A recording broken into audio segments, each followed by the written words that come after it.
پیامبر صلی الله علیه و سلم میفرمایند علامت اعراض و روگردانی خداوند از عبدش مشغول شدن عبد به چیزی که به دردش نمیخوره. خودتون رو محک بزنید. اگر دیدی به چیزی مشغول شدی که مفید نیست، به درد نمیخوره، بدونید که خدا از شما برگشته. و شخصی، پیامبر میگه، و شخصی که 1 ساعت از عمرش در غیر هدف خلقت خدا از اون شخص سپری بشه، میگه کافیشه که حسرتش طولانی بشه در دنیا و آخرت. میگه اگر 1 ساعت عمر در غیر مفید و غیر ما خلق الله اون هدف خلقت سپری بشه، پیامبر میگه، من نمیگم، میگه حسرت اون شخص در دنیا و آخرت خیلی طولانی خواهد شد. و بعد میگه کسی که سنش و من جاوز الاربعین ولم یغلب خیره شره فلیتجهز الی النار، و کسی که سنش به 40 برسه خیرش غالب بر شرش نباشه، یعنی بیشتر از شرش نباشه، میگه خودشو برای رفتن به جهنم آماده بکنه. 40 ساله امروز چشم به هم بزنید. 40 سالته امروز کودکی بعد پیریه، جوانی نیست. امروز به دنیا آمدی، عصر سرعته، فرصت نمیده که جوان بشید. هنوز جوان نشدید، پیر شدید. کسی که به 40 برسه خیرش بر شرش غالب نباشه، میگه خودش آماده بکنه برای رفتن به جهنم. پناه به خدا. امام حسن بصری میفرمایند طلب جنت بدون عمل گناهی از گناهانه، باید توبه بکنید. دیگه جنت با آرزو کردنه. خیلی جمله پرمغزی داره، میگه طلب بهش بدون عمل، میگه گناهی است از گناهان. سفیان ثوری میفرمایند، این تو راه می آمدم یک کتاب نصیحت امام غزالی به یک شاگردش، خواستم این سری مطالب زیبا برای شما بگیرم، آخر صحبتم بگم. امام سفیان ثوری میفرمایند اول هر شب یک منادی صدا میزند از تحت عرش خداوند، میگه الا لیقم العابدون. اول هر شب میگه عبادتکارا بیدار بشن، بلند بشن. عبادتکارا بلند میشن، به نماز میپردازن. بعد وسط شب، نیمه شب، دوباره همون منادی صدا میزنه الا فلیقم او لیقم القانتون.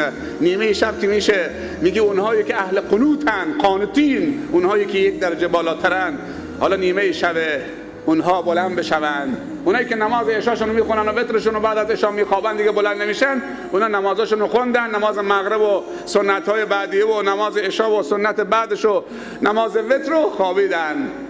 قسمت نیمه شب میگه الا لیقم القانتون، اونها بلند شدن. اینا هم یه مقدار نماز میخونن تا نزدیکای سحر خواب بر اونها غلبه میکنه، میخوابن.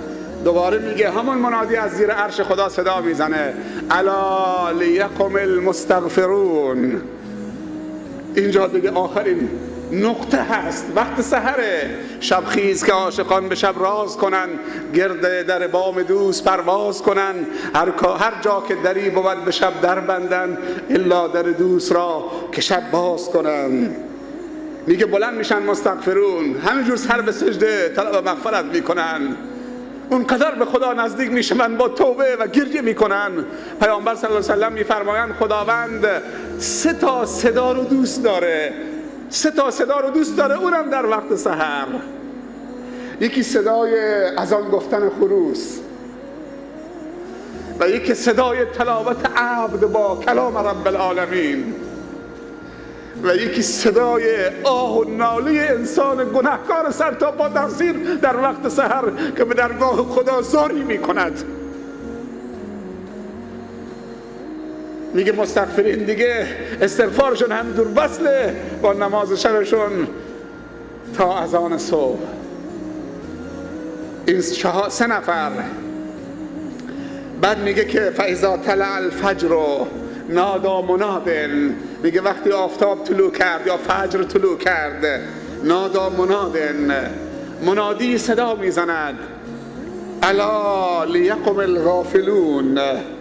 4مین گروه میگه وقتی فجر طلوع کرد دیگه وقتی نمونده، میگه منادی از زیر عرش خدا صدا میزنه الا لیقم الغافلون.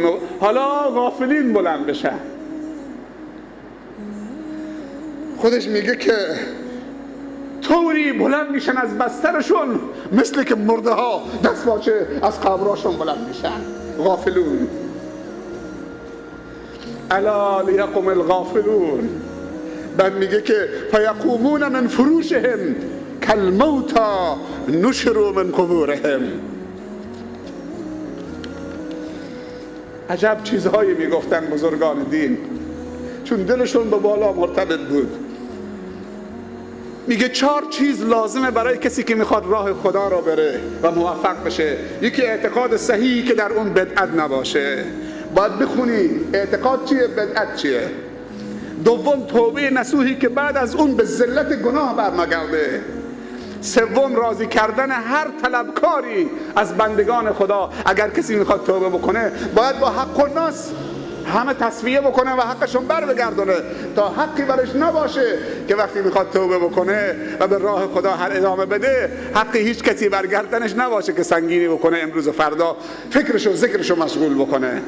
و 4م تحصیل علم شریعت به قدری که بتوانید اوامر خدا به جا بیارید و از نواهی خدا دوری بکنید. و مشهور است که شیخ شبلی میگه که خدمت 400 تا استاد و عالم و شیخ کردم، 4000 حدیث ازشون حفظ کردم، از میان 4000 حدیث 1 حدیث رو انتخاب کردم و به اون حدیث عمل کردم و مابقی رو رها کردم. وقتی که خوب نگاه کردم که خلاص و نجات من تو همین 1 حدیثه و علم اولین و آخرین همش تو همین 1 حدیث جمع شده. اون حدیث چیست؟ بعد میگه به همین حدیث اکتفا کردم. حدیث اینه، پیامبر صلی الله علیه وسلم میفرمایند اعمل دنیا که به قدر مقامک فیها. برای دنیا تلاش بکن به اندازه مقامت در دنیا و برای آخرت تلاش بکن به قدر بقا و ماندنت در آخرت و برای خدا کار بکن به قدر حاجتت به خداوند و نیازت به خدا. چقدر انسان نیاز به خدا داره، پس همیشه باید در تلاش باشه که برای خدا خدمت بکنه. و عمل نار به قدر صبر که علیها. و برای آتش جهنم میگه تلاش بکن به اندازه صبرت بر آتش. یه روز 1 چوب کبریت فقط زیر دستت بزن، چقدر صبر دارید؟ میگه برای آتش جهنم به اندازه صبرت تلاش بکن اگه صبر دارید.